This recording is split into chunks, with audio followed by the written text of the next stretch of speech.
Hi everyone, welcome back to my channel, The Learning Ladder. I hope you all are doing well.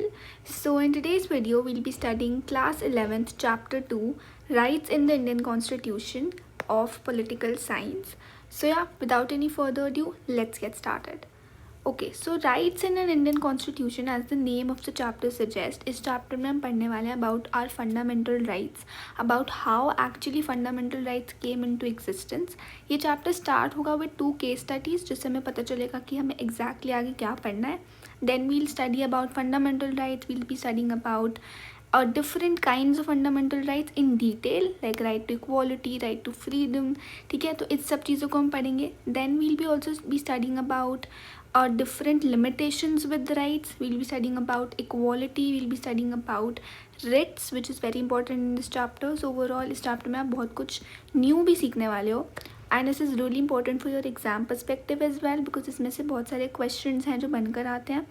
So yeah, let's get started without wasting any further time.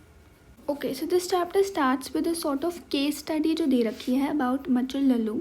He was a resident in Assam. So basically India की case study दे रखी है. Let's see. Machul Lalung was 23 when he was arrested. A resident of Chiburi village of Morigaon, district of Assam. Machul was charged of causing grievous injuries. He was found mentally unstable to stand trial and was sent as under trial to Lokpriya Gopinath Mental Hospital in Tejpur for treatment. What are they trying to say is कि Machul Lalung was just 23-year-old जब उनको arrest किया गया था, and he was a resident of a district in Assam, and basically इन पे accusations क्या लगाए गए थे that he caused grievous injuries to a person. And he was also found mentally unstable, मतलब इनकी जो उनको मेंटल प्रॉब्लम्स भी थी. That's why there is a rule और there is a thing that अगर इंसान is not well physically and mentally they can not be sent to trial, right. इसीलिए इनको ट्रीटमेंट के लिए कहाँ पे भेज दिया गया था? मेंटल हॉस्पिटल भेज दिया गया था. ठीक है, आई होप इतना समझ आ गया होगा.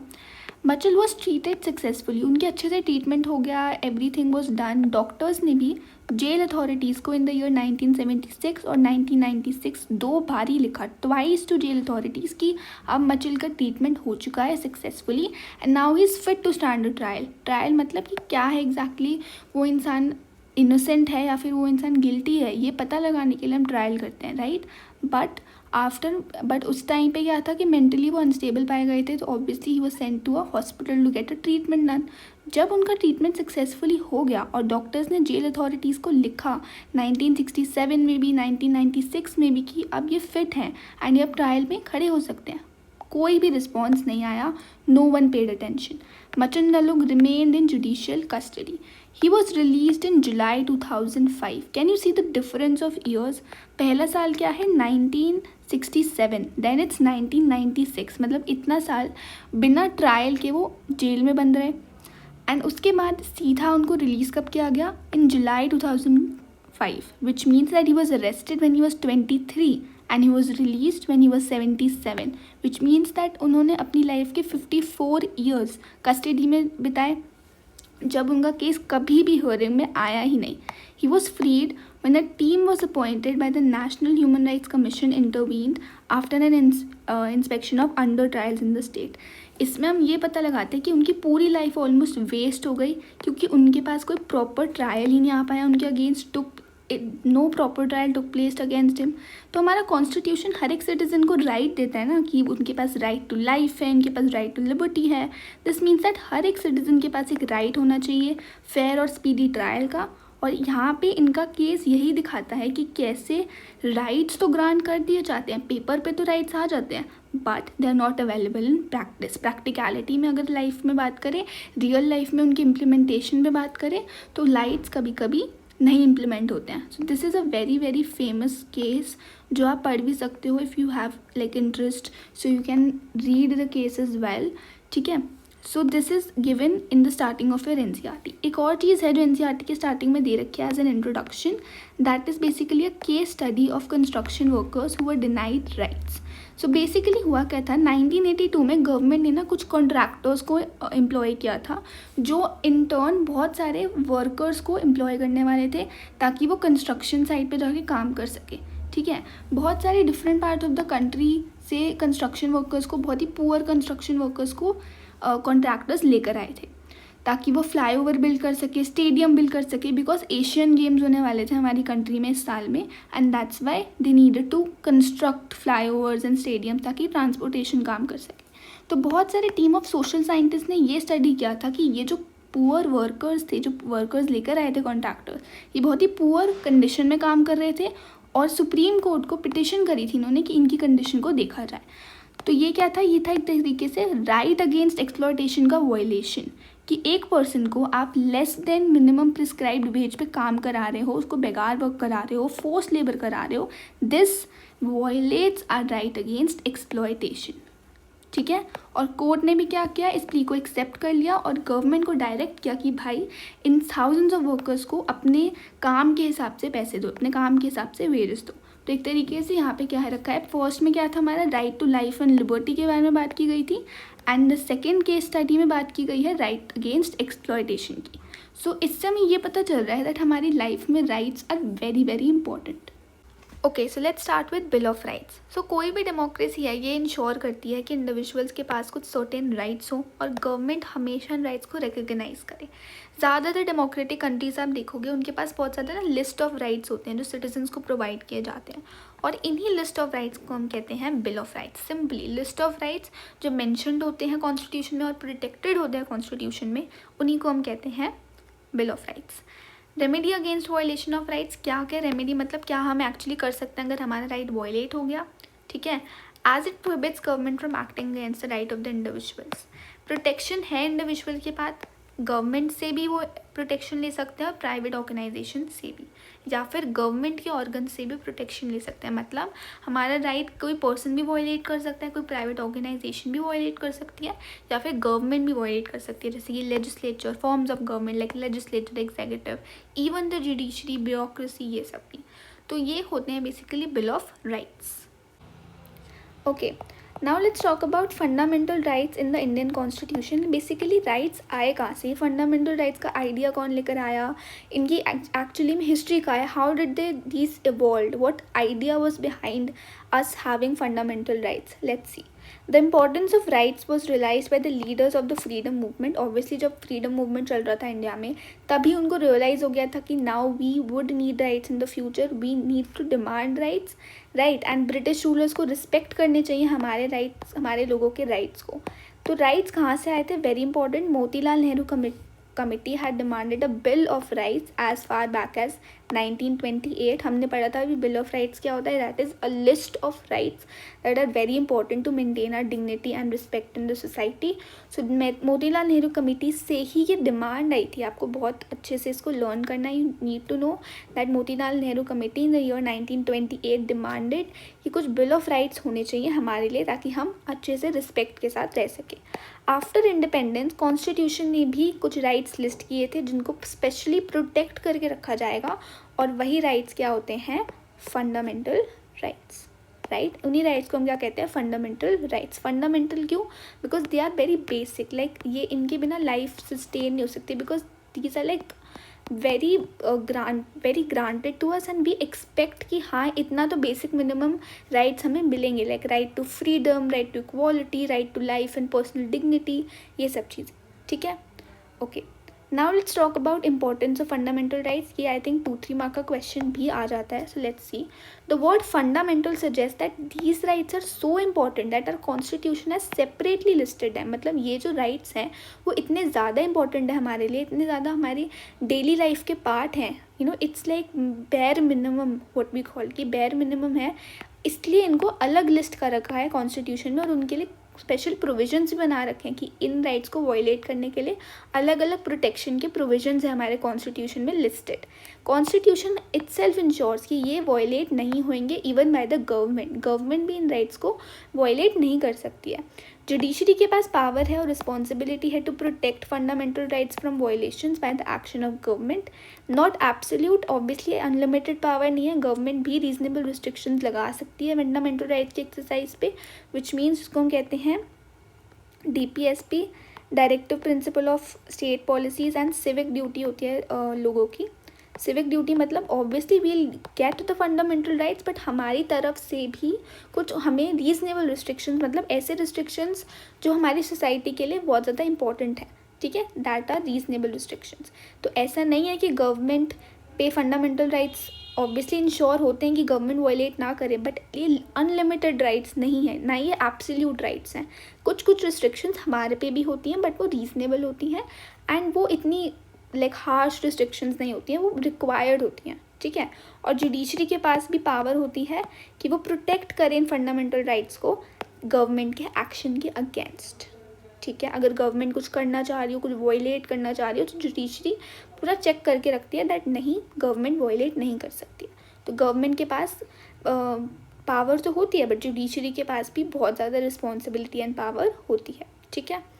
Now let's talk about the difference between fundamental rights and the other rights. देखो फंडामेंटल राइट्स को अलग से इंपॉर्टेंस क्यों दे रखी है और बाकी सारे राइट्स को उनके लिए अलग प्रोविजंस क्यों नहीं है। हमने यहाँ पे पढ़ा ना दैट फंडामेंटल राइट्स इतने इंपॉर्टेंट है कि उनको कॉन्स्टिट्यूशन में अलग से लिस्ट करा गया है। So why are they really important and क्या डिफरेंस है बिटवीन फंडामेंटल राइट्स एंड बाकी के राइट्स। देखो फंडामेंटल राइट्स जो हैं वो कॉन्स्टिट्यूशन में प्रोटेक्टेड होते हैं और गारंटीड होते हैं। तो अगर आप फंडामेंटल राइट्स को चेंज करना चाहते हो ना, तो आपको कॉन्स्टिट्यूशन में चेंजेस लाने पड़ेंगे, आपको कॉन्स्टिट्यूशन को अमेंड करना पड़ेगा, विच मीन्स चेंज करना पड़ेगा, राइट। कुछ एडिशंस डिलीशंस करनी पड़ेंगी। वहीं ऑर्डिनरी राइट्स जो हैं वो ऑर्डिनरी लॉ प्रोटेक्ट करता है, पार्लियामेंट वगैरह बनाता है, पार्लियामेंट ही प्रोटेक्ट करके रखता है उसको, और इन्फोर्स भी पार्लियामेंट लॉ मेकिंग प्रोसीजर से ही होता है। तो वो ऑर्डिनरी राइट्स हो गए। लाइक राइट टू प्रॉपर्टी अभी क्या है, एक ऑर्डिनरी राइट है। Then this they may be changed by the legislature by ordinary process of law making। जैसे बिल पास होता है ना, तो अगर कुछ चेंज भी करने होते हैं राइट्स में, तो वो उसको कॉन्स्टिट्यूशन में चेंज नहीं कर देते, उसको हम लॉ मेकिंग के प्रोसेस में लेजिस्लेचर वाली जो फंक्शनिंग होती है वहीं से चेंज हो जाता है। बल्कि on the other hand fundamental rights के को अगर आपको चेंज करना है तो you need to amend the constitution itself. So that is the major difference between ordinary rights and fundamental rights.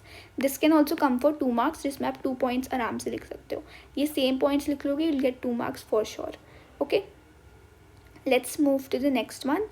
अब हम सारे राइट्स को ना एक एक करके पढ़ने वाले हैं, ठीक है। सबसे पहले let's talk about right to equality. It tries to do away with caste, gender and other discriminations and strives to make India a true democracy by ensuring a sense of equality, of dignity and status among all individuals। Basically right to equality का क्या मतलब है? First कि public places जैसे कि shops, hotels, places of entertainment हो गया, wells हो गए, bathing घाट्स हो गए, या फिर worship के जो places है वो सब के लिए खुले हैं। वहाँ पे कोई भी डिस्क्रिमिनेशन नहीं हो सकती है किसी भी ग्राउंड में, religion, race, caste, place of birth, किसी भी ग्राउंड में कोई भी डिस्क्रिमिनेशन नहीं होती है। They can not be having any discrimination to public places जो सबके लिए अवेलेबल है। ऑब्वियसली किसी की प्राइवेट प्रॉपर्टी है तो आप वहाँ जाके नहीं रह सकती कि I have right to equality, नहीं। पब्लिक प्लेसेस जैसे कि ये सब जगहें, ठीक है। It prohibits any discrimination in public employment, कि गवर्नमेंट जॉब्स में अगर कोई डिस्क्रिमिनेशन होती है तो वो नहीं है, एक्सेप्शन है रिजर्वेशन ऑब्वियसली, बट वैसे अगर कोई डिस्क्रिमिनेशन होती है पब्लिक एम्प्लॉयमेंट में या फिर अबव मेंशन की जो सारी चीज़ें हैं, तो ऑब्वियसली आप राइट टू इक्वालिटी को वायलेट कर रहे हो, ठीक है। It अबॉलिशेस the practice of untouchability, मतलब कास्ट के बेसिस पे और बेसिकली रिचनेस, वेल्थ के बेसिस पे आप किसी को भी डिस्क्रिमिनेट नहीं कर सकते। Everybody is equal in the eyes of law, right. I hope you must have heard of this.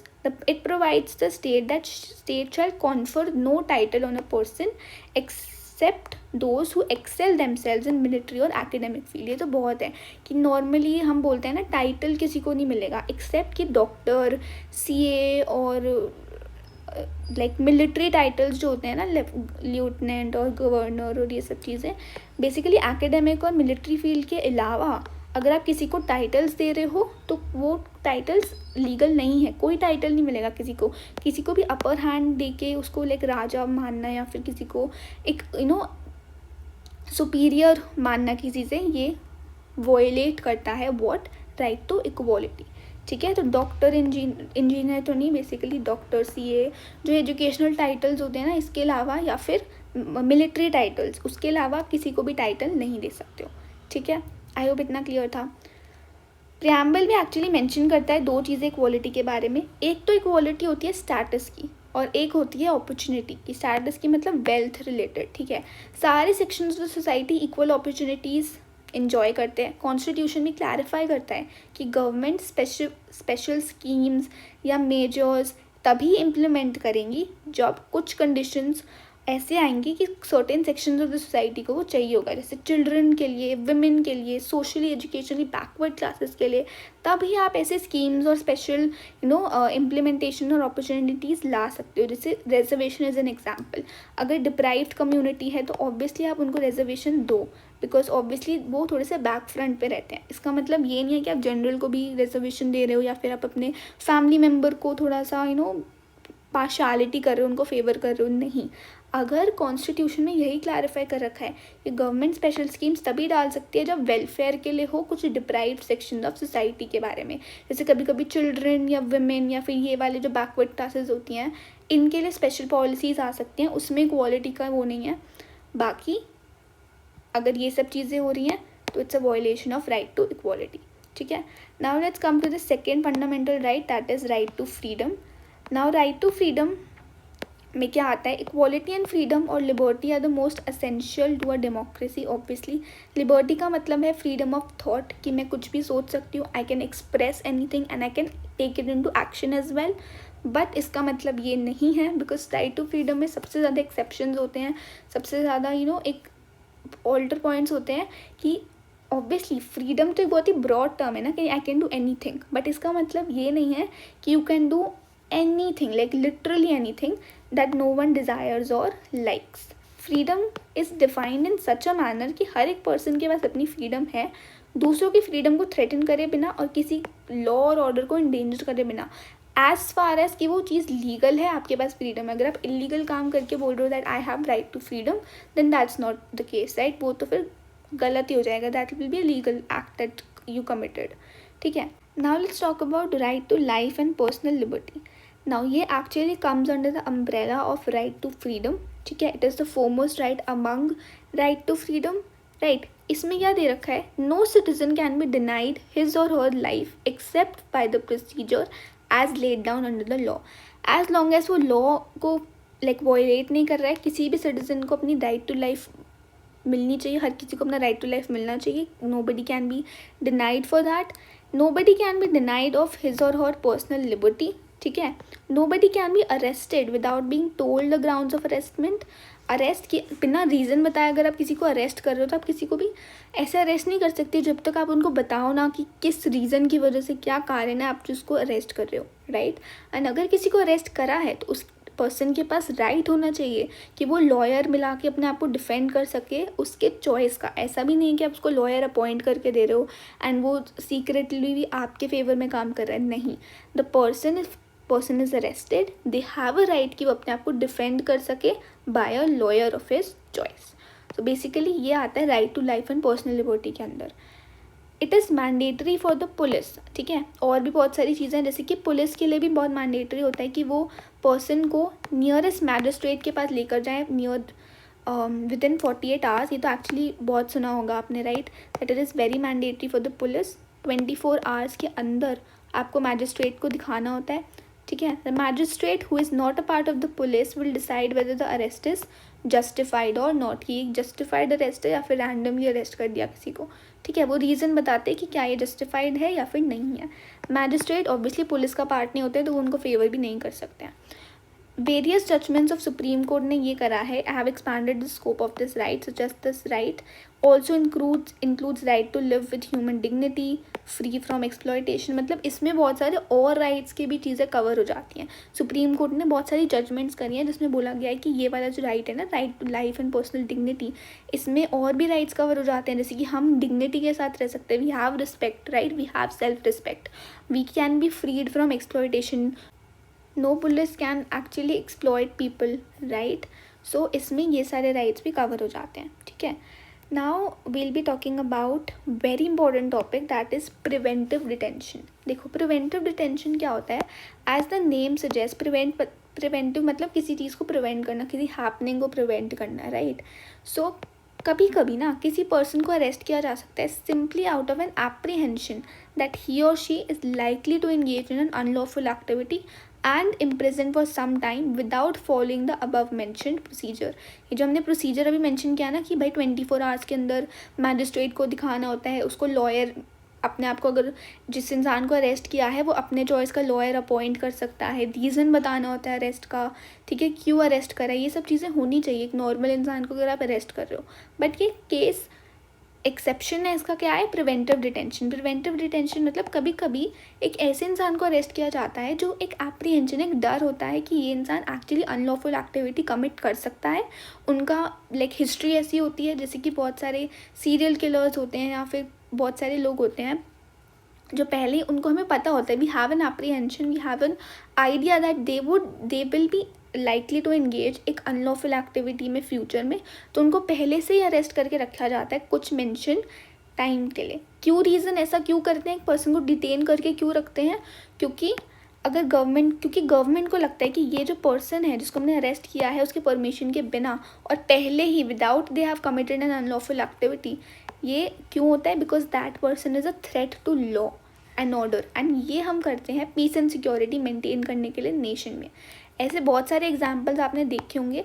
Even तो प्रिवेंटिव डिटेंशन बहुत ही रेयरेस्ट टू रेयर केसेस में यूज़ होता है, जब कोई इंसान बहुत ही ज़्यादा थ्रेटनिंग होता है, ठीक है, कोई ऐसा किलर है, कोई ऐसा सीरियल किलर है या कोई ऐसा क्रिमिनल है जो बहुत ही थ्रेट प्रूव हुआ है इन पास्ट, तो उसको हम प्रिवेंटिव डिटेंशन में रख सकते हैं, बिना उसके आउट ऑफ एप्रीहेंशन उसको अरेस्ट करके रख सकते हैं, ताकि पूरे हमारे नेशन में पीस एंड सिक्योरिटी मेंटेन हो सके। एंड उस केस में हमें उनकी परमिशन लेने की भी कोई ज़रूरत नहीं है, ना ही मैजिस्ट्रेट को दिखाना होता है, ना ही उनका लॉयर वो अटेंड कर सकते हैं, ये सब चीज़ें नहीं होती हैं। यही एक्सेप्शन है ऊपर वाले राइट का। It can be only extended to only 3 months, मतलब आप किसी को प्रिवेंटिव डिटेंशन में तभी रख सकते हो जब आप उनको 3 महीने के लिए रखो, उससे ज़्यादा एक्सटेंड नहीं किया जा सकता। 3 मंथ्स के बाद एक्सटेंड अगर करना है तो आपको उसको एक एडवाइजरी बोर्ड के सामने लाना पड़ेगा, ठीक है, ताकि वो रिव्यू कर सके कि हाँ अगर ज़रूरत है तो वो एक्सटेंड करते हैं वरना नहीं करते।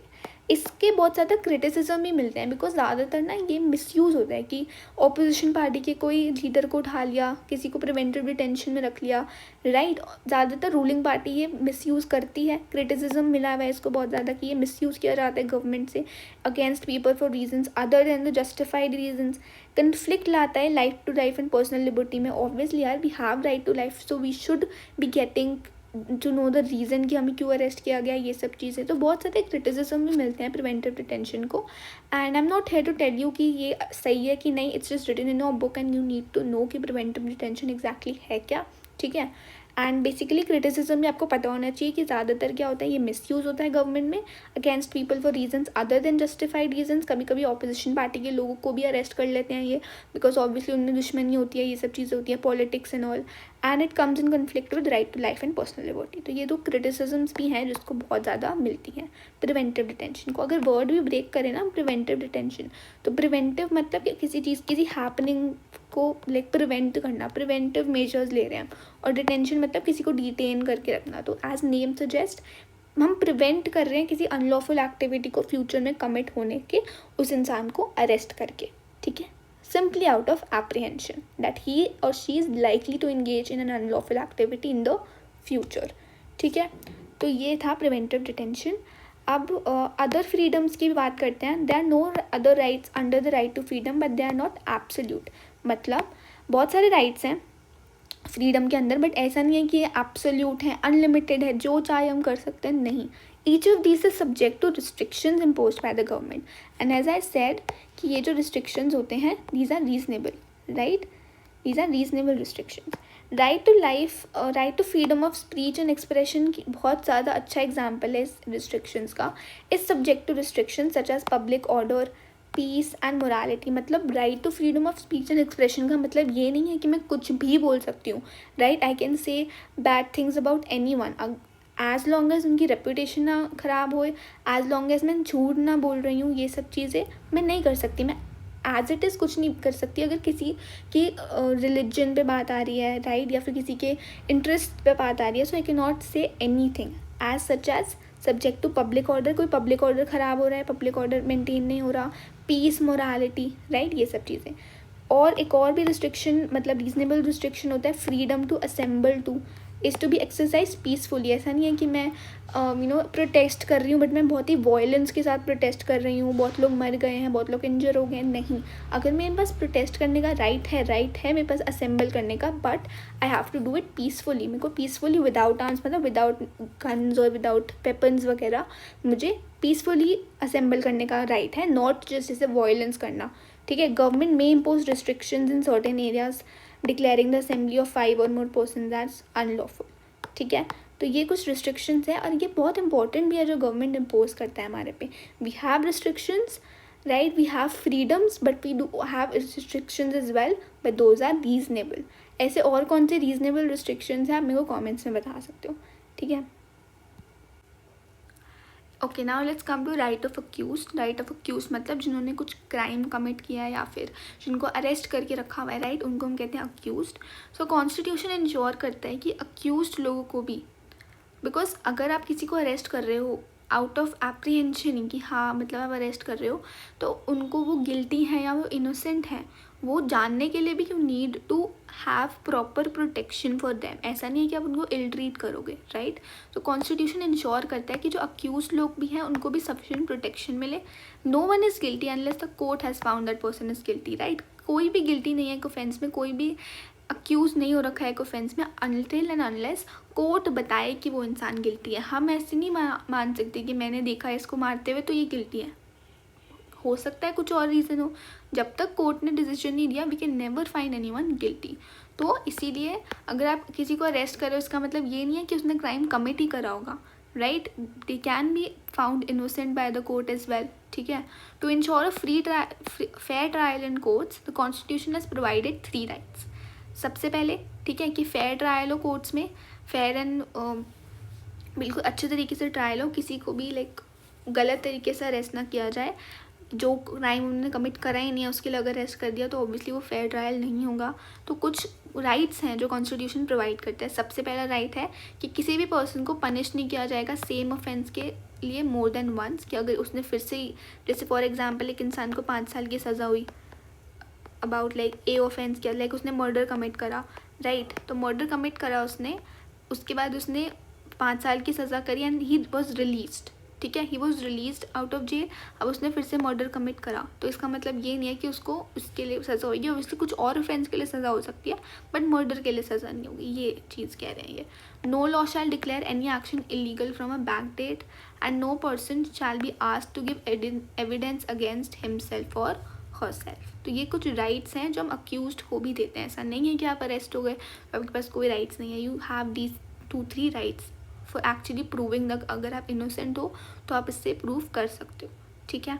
Now let's come to right against exploitation. Now free right to freedom was over. उसके अंदर कुछ सब टॉपिक्स थे जो हमने कर लिया and they were actually quite interesting. I hope you got that clear. Now let's talk about right against exploitation. देखो, राइट अगेंस्ट एक्सप्लॉयटेशन मतलब इंडिया में ना बहुत सारे अंडर प्रिविलेज्ड लोग हैं जिनको एक्सप्लॉयटेशन सब्जेक्ट करना पड़ता है, फेस करना पड़ता है bye there fellow human beings only. जैसे कि बेगार वर्क हो गया या फिर फोर्स लेबर हो गया। बेगार वर्क मतलब बिना पेमेंट के, बिना पैसों के काम कराना, और फोर्स लेबर मतलब ऑब्वियसली फोर्सफुली तरीके से काम कराना बिना पेमेंट के, और उनको and buying and selling of human beings which is human trafficking करना और उनको स्लेव्स की तरह ट्रीट करना। ये सब चीज़ें प्रोहिबिटेड है कॉन्स्टिट्यूशन में, आप नहीं कर सकते, दीज आर इलीगल। ठीक है। कॉन्स्टिट्यूशन ये भी फोरबिड करता है कि चिल्ड्रन की employment below the age of 14 years भी प्रोहिबिटेड है। आप किसी भी बच्चे को डेंजरस जॉब्स में एम्प्लॉय नहीं कर सकते अगर उसकी एज 14 साल से कम है। जैसे कि क्रैकर फैक्ट्रीज होती हैं ना, जैसे कि फैक्ट्रीज और माइंस जहाँ पे बहुत ही गंदे कंडीशंस ऑफ वर्क होते हैं, बहुत ही हार्मफुल कंडीशंस ऑफ वर्क होते हैं इन फैक्ट्रीज़ में, तो आप उनको वहाँ पे एम्प्लॉय नहीं कर सकते हो।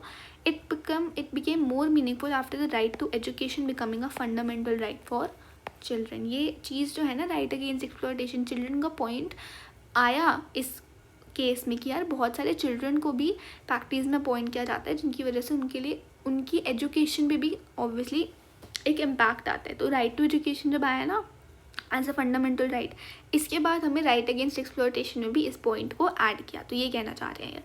ठीक है। अब right to against exploitation is over. Now let's talk about right to freedom of religion. Now we can actually have the right, we have the right to propagate and profess any religion we want. कोई भी religion हमारे choice का, even if we are not born in that religion, हम convert भी कर सकते हैं किसी और religion में. हम किसी religion को मान भी नहीं सकते हैं, right? अगर आपको कोई भी religion नहीं मानना है तो you can also do that. तो right to freedom of religion मतलब हमारे कॉन्स्टिट्यूशन में हर किसी का राइट है कि वो अपना रिलीजन फॉलो करे, उसकी चॉइस का रिलीजन फॉलो करे. और डेमोक्रेसी ने ऑलवेज ये इनकॉर्पोरेट किया है कि फ्रीडम है हमारे पास कि हम अपना खुद का रिलीजन चूज़ कर सकते हैं. ठीक है, इसी के अंडर आता है, ठीक है, ये अम्ब्रेला है, ये ओवरऑल अम्ब्रेला है. इसके अंदर आता है freedom of faith and worship. हर किसी के पास चॉइस है कि वो अपना रिलीजन चूज़ करे और प्रैक्टिस करे उस रिलीजन को.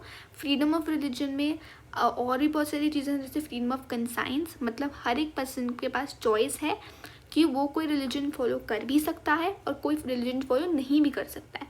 आपको अगर कोई रिलीजन फॉलो नहीं करना है, right, you have that choice is well. And अगर अपने पर्सन का रिलीजन फॉलो करना है तो आप कन्वर्ट भी करा सकते हो, एज आई सेड.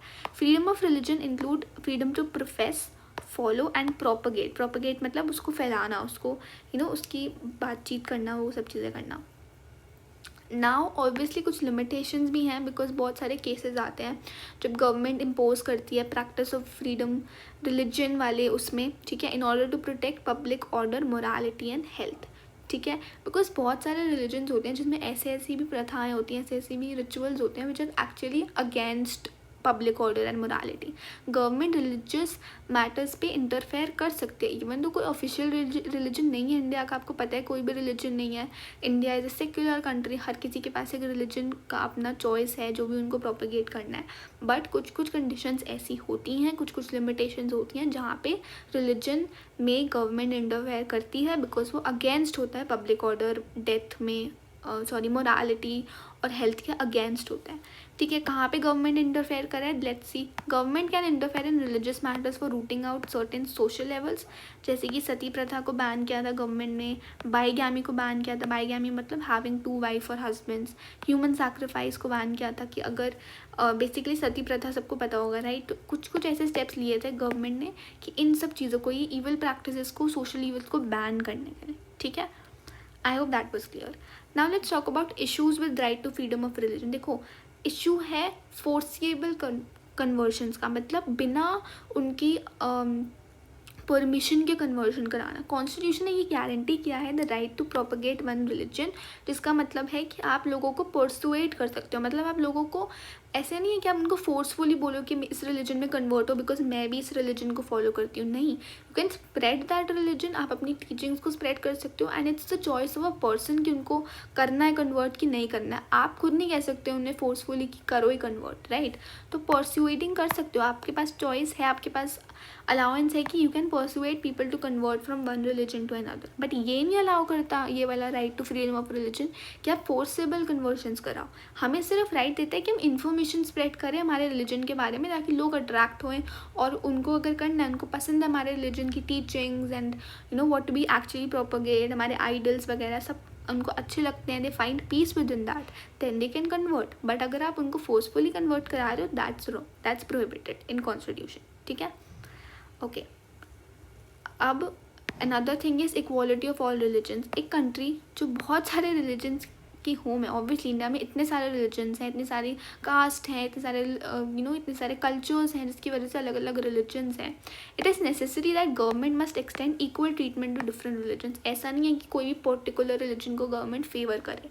ठीक है, और इंडिया के पास एज आई सेड कि कोई भी ऑफिशियल रिलीजन नहीं है, कोई गारंटी नहीं है कि government there is a guarantee that government नहीं करेगी डिस्क्रिमिनेट रिलीजन के बेसिस में. एम्प्लॉयमेंट देते वक्त भी, जॉब्स वगैरह देते वक्त भी गवर्नमेंट नहीं देखती है कि आप किस रिलीजन के हो. आपकी क्वालिफिकेशन देखी जाती है, आपकी इंटेलिजेंस देखी जाती है, राइट. ये सब चीज़ें होती हैं. The state run institutions will neither preach any religion nor give religious education nor will favor persons of any other religion. State run मतलब जो गवर्नमेंट रन करती है वो कोई भी ऐसे नहीं है कि किसी भी रिलीजन को प्रीच करेगी या फिर किसी रिलीजन को फेवर करेगी कि हाँ इस रिलीजन को फॉलो करो. एज अ सेड ना कि इंडिया के पास कोई ऑफिशियल रिलीजन है ही नहीं, तो we can not actually favour any other religion, right. हर किसी को हम इक्वल ट्रीट करते हैं in the matter of religion as well, because most of the countries जैसे पाकिस्तान है तो उसका ऑफिशियल स्टेट रिलीजन है इस्लाम, है ना। और बहुत सारी और कंट्रीज़ भी हैं जहाँ पे उनका ऑफिशियल रिलीजन है ऑफ द स्टेट और ऑफ द कंट्री। तो आप और भी कोई एग्जाम्पल्स मेरे को कॉमेंट्स में बता सकते हो। अब हम आते हैं हमारे सेकेंड लास्ट फंडामेंटल राइट पे, that is cultural and educational rights. देखो हमारा कॉन्स्टिट्यूशन ये बिलीव करता है कि diversity is our strength. India में इतनी डाइवर्स कल्चर्स है, इतनी डाइवर्स लैंग्वेजेस हैं, diversity is like deeply engraved in India, right? Therefore fundamental rights is the right of the minorities to maintain their culture as well, right? It is not dependent upon the religion and includes linguistic and cultural minorities basically वो लोग होते हैं जिनका common language होता है, common like religion होता है, and उनका पॉपुलेशन कम होती है, राइट, पर्टिकुलर कंट्री या सोशल कंट्री से, तो उनके पास कल्चरल और एजुकेशनल राइट्स होते हैं ताकि वो अपनी डाइवर्सिटी को दिखा सके। यही बताया गया। They have their own culture, language and script and have the right to conserve and develop these. अब अगर उनको पूरी दुनिया को नहीं दिखाना है, उनको कंजर्व करके रखना है, प्रोटेक्ट करके रखना है अपने कल्चर को, they have that right.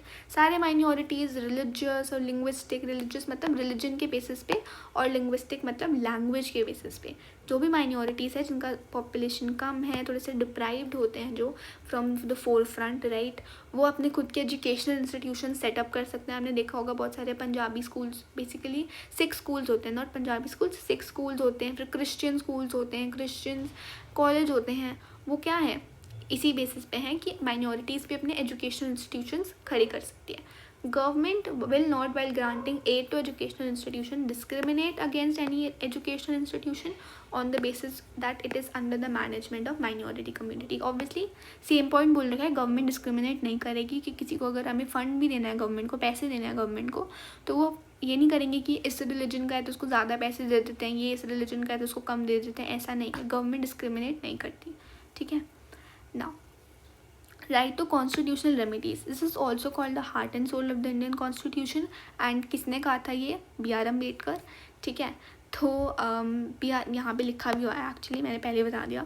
So right to constitutional remedies का क्या मतलब है कि इसका मतलब ये है कि अगर जो हमने फंडामेंटल राइट्स पहले के जो सारे फंडामेंटल राइट्स डिस्कस कर रहे हैं, right to equality, right to freedom, right against exploitation and so, ये सारे राइट्स जो हैं ये प्रैक्टिस भी हो सकते हैं और डिफेंड भी हो सकते हैं। विच मीन्स कि अगर आपका कोई भी फंडामेंटल राइट वायलेट हुआ है, अगर आपका लीगल राइट वायलेट हुआ है, तो you can directly go to the court, you can directly approach supreme court and high court, you can directly approach supreme court and high court. Supreme court को और high court को आप directly approach कर सकते हो and अपने fundamental rights को violet होने से बचा सकते हो। So this is actually very good. इसीलिए BR अम्बेडकर ने राइट टू कॉन्स्टिट्यूशनल रेमेडीज़ को क्या बोला, heart and soul of the constitution, because ये राइट हर एक इंसान को, हर एक सिटीजन को ये राइट देता है कि आप हाई कोर्ट और सुप्रीम कोर्ट के पास जा सकते हो। अगर डायरेक्ट आप जा सकते हो, ऐसे नहीं आपको डिस्ट्रिक्ट कोर्ट में जाना है पहले, फिर हाई कोर्ट में जाएगा केस, फिर सुप्रीम कोर्ट में जाएगा, नहीं। अगर आपका फंडामेंटल राइट वायलेट हुआ है, can directly take a plea to high court, case file कर सकते हो, राइट, एंड आपका फंडामेंटल राइट रिस्टोर हो जाएगा, ठीक है। एंड द सुप्रीम कोर्ट एंड हाई कोर्ट फिर क्या करते हैं, ऑर्डर देते हैं और डायरेक्टिव्स इशू करते हैं राइट्स के, ठीक है। Okay, now let's talk about a very important topic, that is writ. देखो रिट, अगर आपको पता नहीं है अभी तक कि रिट क्या होता है exactly, so writ is basically what courts issue करते हैं कुछ रिट्स ताकि हमारे राइट्स मेंटेन हो सके, ताकि हमारे राइट्स वायलेट ना हो सके। बहुत ही सिंपल तरीके से बात करते हैं। सबसे पहला रिट है हेबियस कॉर्पस। आई होप आपने ये पहले वाली क्लास में भी पढ़ा होगा, अगर याद नहीं है तो एक बार फिर से पढ़ लेते हैं। ये क्या राइट होता है, कोर्ट ऑर्डर करता है, ठीक है, ये याद रखना, हम नहीं करते, ये कोर्ट ऑर्डर करता है। Court orders that the arrested person should be presented before it, उसके सामने आना चाहिए, should be presented before it, and it can also order to set free an arrested person if the manners or grounds of arrest are not lawful or satisfactory, ठीक है। Habeas corpus court issue करता है, ये writ court issue करता है, जिसमें court conveys that arrested person should be presented before it, right, with in 24 hours, जो हमने पढ़ा था ना ऊपर। एंड अगर वो अरेस्टेड पर्सन लॉफुल मैनर से अरेस्ट नहीं किया गया है, थोड़ा सा अजीब अनलॉफुल मैनर से अरेस्ट किया गया है, सेटिस्फैक्ट्री नहीं है, राइट, कि रैंडमली अरेस्ट कर लिया किसी को, तो आप उसको कोर्ट जो है उसको फ्री भी सेट कर सकते हैं उस अरेस्टेड पर्सन को, ठीक है। Then is mandamus. मैंडेमस मतलब when the court finds that a particular office holder, मतलब गवर्नमेंट ऑफिस होल्डर की बात की जा रही है यहाँ पे कि गवर्नमेंट ऑफिस होल्डर अपनी लीगल ड्यूटी अच्छे से परफॉर्म नहीं कर रहा है and thereby is infringing on the right of an individual. ठीक है, तो अब मैंडेमस ऑर्डर करता है, रिट, उस गवर्नमेंट इंडिविजुअल को अपनी जॉब से निकाल देता है, सस्पेंशन वगैरह वो सब चीज़ें. ठीक है, तो mandamus is basically for the government officials या फिर एक ऑफिस होल्डर, एक पोजीशन पे एक इंसान है, राइट, एंड अगर वो अच्छे से अपनी ड्यूटी परफॉर्म नहीं कर रहा है तो ये रिट इशू होता है. Then is prohibition. Prohibition is issued by higher court which is high court और supreme court when a lower court has considered a case going beyond its jurisdiction. ये बहुत इंपॉर्टेंट है कि ये जो रिट है ना, ये दो ही कोर्ट्स इशू करते हैं, या तो हाई कोर्ट या तो सुप्रीम कोर्ट. सुप्रीम कोर्ट या हाई कोर्ट ये रिट इशू करते हैं जब लोअर कोर्ट जैसे डिस्ट्रिक्ट कोर्ट होते हैं, राइट, उनके जुरिस्डिक्शन मतलब एरिया ऑफ लीगल अथॉरिटी. मतलब फॉर एग्जांपल मेरा जुरिस्डिक्शन है लेट्स से तमिलनाडु, तो उसके बाद का अगर कोई मेरे पास केस आया है तो वो मेरे जुरिस्डिक्शन के बाहर है ना, तो वो केस वो हाई कोर्ट में भेज देते हैं या फिर वो सुप्रीम कोर्ट में भेज देते हैं अगर बहुत ही सीरियस केस है, बहुत ही कॉम्प्लिकेटेड केस है. तो ये सब चीज़ें होती हैं for prohibition. Then quo warranto. Quo warranto if the court finds the person is holding office but is not entitled to hold as office, it restricts that person from acting as an office holder, which means that अगर कोई इंसान एक position hold कर रहा है but उसकी responsibility नहीं है, उसके ऑफिस के कंडीशंस में वो चीज़ नहीं आती है, राइट, प्रोफेशनल लाइफ में वो एक्चुअली इंटाइटल्ड नहीं है कि वो पोजीशन को होल्ड करे, तो क्यू वारंटी वाला केस जो है वो कोर्ट इशू करता है. Then let's come to certiorari. Certiorari मतलब कोर्ट ऑर्डर करता है लोअर कोर्ट को और अनदर अथॉरिटी को कि वो मैटर को ट्रांसफ़र करे before it to the higher authority of court, right. Certiorari मतलब अगर एक डिस्ट्रिक्ट कोर्ट है वो अब एक केस को सॉल्व नहीं कर पा रहे हैं तो एक सुप्रीम कोर्ट या हाई कोर्ट लोअर कोर्ट को ऑर्डर करता है कि प्लीज़ हमें मैटर ट्रांसफ़र कर दो, हम कर लेंगे, हम मतलब सुप्रीम कोर्ट और हाई कोर्ट. ठीक है, तो ये सेरेटियोरी से होता है. So I hope this was clear, right. These were all the writs and writs actually very important for your exam perspective. 3 mark का या 6 मार्क का भी कभी कभी रेट का क्वेश्चन आ जाता है. पहले तो आपको पूछा जाएगा कि रेट एग्जैक्टली होता क्या है, फिर 5 रेट आपको बता रखे हैं तो हर एक रेट को एक्सप्लेन करने का, तो ओवरऑल 6 मार्क का क्वेश्चन आ सकता है. या फिर आई होप 4 मार्क का भी होता है पॉल साइंस में, तो 4 मार्क में कोई भी 5 रेट आपसे पूछे जा सकते हैं. तो you need to know the rate, very important है रेट वाला पार्ट, प्लीज़ इसको मिस मत करना. एंड अगर आपको समझ नहीं आया तो I'll make a different video for RIT, explaining RIT altogether. ठीक है. Now let's talk about directive principles of state policy. Now see, directive principles of state policy या फिर DPSP जो भी कहते हैं इसे हम, so इसका मतलब ये होता है that constitution makers thought that moral force behind these guidelines would ensure that जो government है वो उनको सीरियसली लेगी, विच मीन्स दैट ये कुछ ऐसी पॉलिसीज़ होती हैं जो गवर्नमेंट ही इम्प्लीमेंट करती है and they are entitled to citizens to actually complete them, to actually ensure them. ये they expected that जो लोग हैं वही गवर्नमेंट को अकाउंटेबल होल्ड करेंगे for implementing these directives.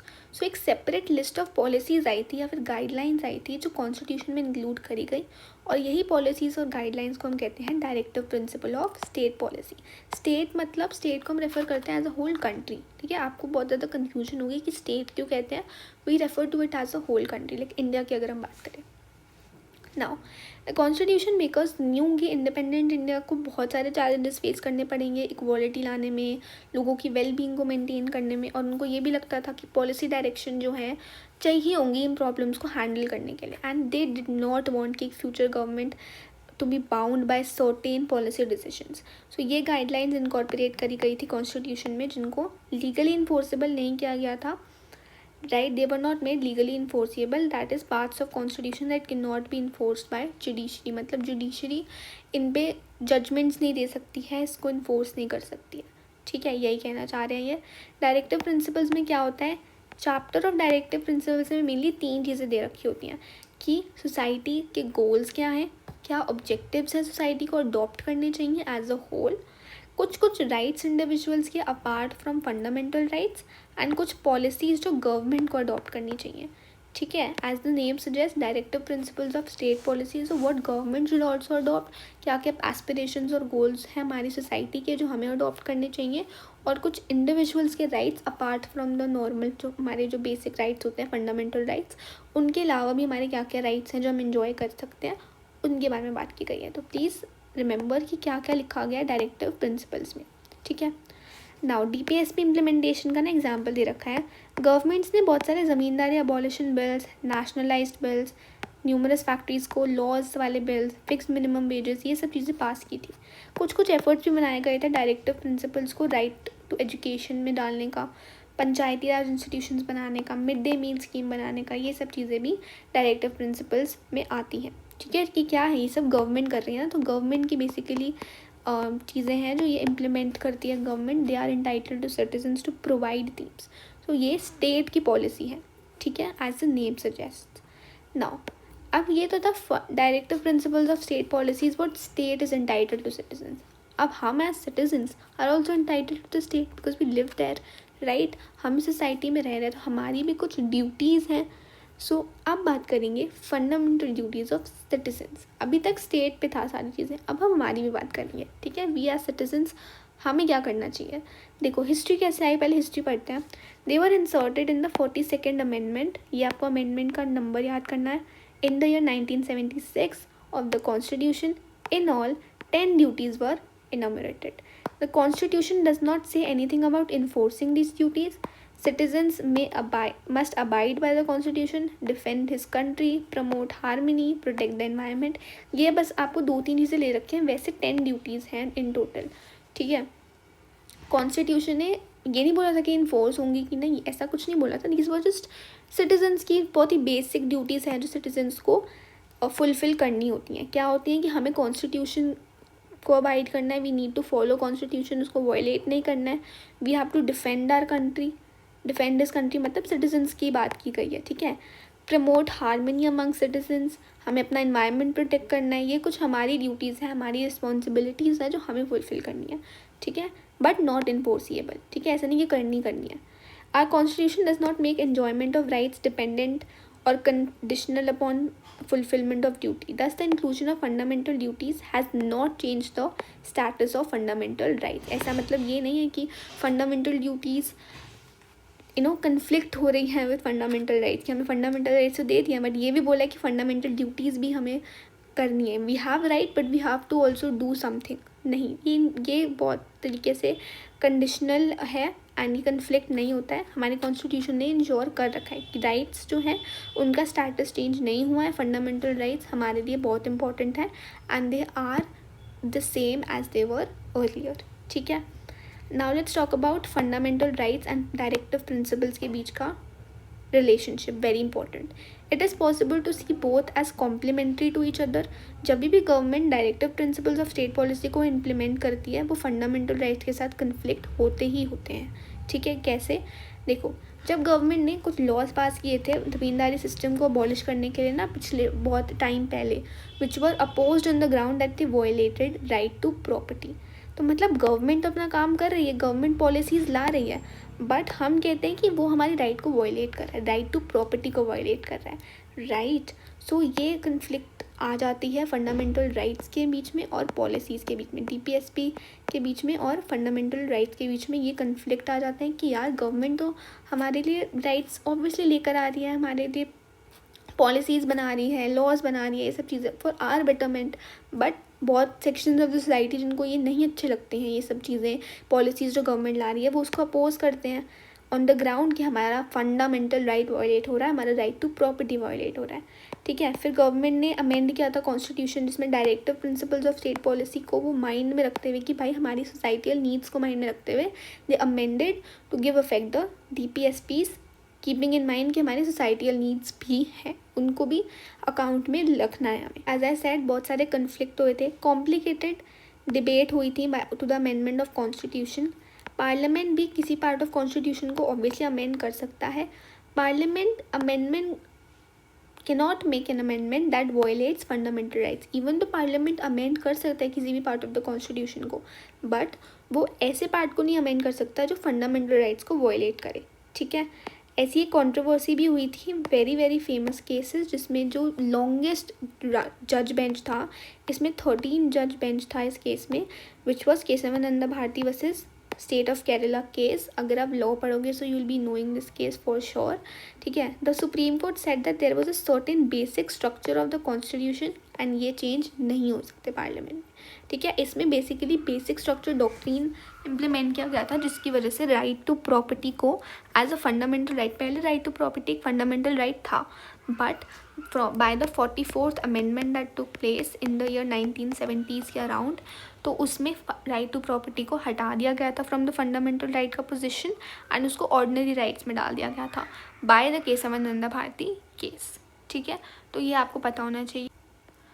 So yeah, that was it for today's video. I hope you liked the explanation, and what I would suggest you now is to actually give a thorough reading of NCERT line by line, and you can watch this video actually on 2x speed or even normal if you like, or 1.5x speed, and cover all the cartoon questions and NCERT line by line, which will actually help you to cover the whole chapter for your exam perspective. And yeah, that's pretty much it for today's video. I'll see you in the next one. Till then, take care and bye.